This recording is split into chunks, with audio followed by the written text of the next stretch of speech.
같은 날 김어준 씨도 자신의 유튜브 방송에서 2030 남성의 정치 성향을 가리켜서 비슷한 발언을 이어갔습니다.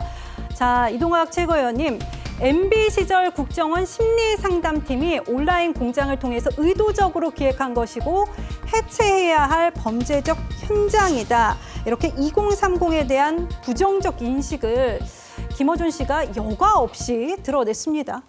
저건 이제 일반적인 2030을 의미하는 것은 아닙니다. 근데 우리가 사이트 여러 가지 일베 사이트라든가 그 이전에 다른 사이트들 이런 데 들어가 보면 실제로 약간 불법적인 내용들이 너무 많아요. 예. 근데 그 부분들이 처음에 20대들이 시작한 것이 아니고 MB 때 심리전의 성격으로 시작했다라고 하는 것은 이미 다 나와 있잖아요. 그때 당시에 이 정보전 했었던 사람들 이제 처벌받기도 했고요. 근데 여전히 이제 그러한 것들이 좀 남아 있으니까 그 부분과 관련된 문제를 좀 지적한 것이고, 다만 이것이 우리가 민주당에서 그 문제 때문에만 이 모든 문제들이 일어났다라고 이제 인식을 한다면 아무것도 시정 안 해도 되겠죠. 그것만 탓하면 되니까요. 예. 그런데 문제의 발단이나 이런 것들이 다른 곳에서 시작됐다 하더라도 결국에는 우리가 이 사회를 또 끌어나가는 하나의 정당으로서 어떻게 이 문제들을 좀 해결해 나갈 것인가, 이것은 대단히 큰 과제라고 볼 수가 있고요.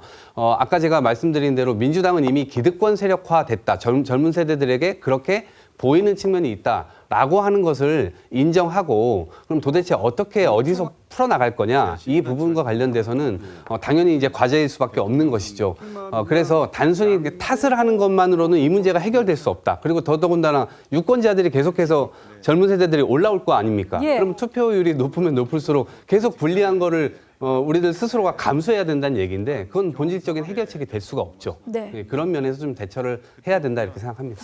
제가 하나만 말씀을 드리고 싶은데요. 지금 이제 이동학 의원님 말씀에 전적으로 공감을 합니다. 그런데 네. 이제 그 중에서 가장 먼저 전제를 하셨던 그 MB 시절의 국정원의 댓글 조작 공작, 이 부분을 말씀하셨는데 그 말은 맞습니다. MB 시절의 국정원을 비롯해서 이 국가 정보기관들이 사이버 게시글, 댓글, 트윗, 리트윗 이런 거를 통해서 정치 활동에 관여한 건 맞습니다. 네. 그런데 제가 이제 그 당시에 판결문 요약이긴 합니다. 제가 전부를 다 본 건 아니지만 이 판결문을 보면 그때 당시에 국정원 심리전단사나 사이버팀이 했던 댓글 공작 이 부분은 특정 정당과 정치인을 지지 찬양하거나 반대 비방하는 글을 게시를 했고요. 그다음에 트윗, 리트윗을 다수 수행한 그런 사실관계가 지금 언급이 돼 있지, 지금처럼 2030 남성들의 우경화를 촉발을 할 정도의 그런 어떤 직접적인 내용을 썼다든지 이런 부분은 제가 지금 찾은 기사 검색에서는 찾을 수가 없었거든요. 예. 그렇기 때문에 김어준 씨가 2030 남성들의 우경화가 MB 시절 국정원 심리상담팀의 온라인 공장을 통해 의도적으로 기획한 것이다.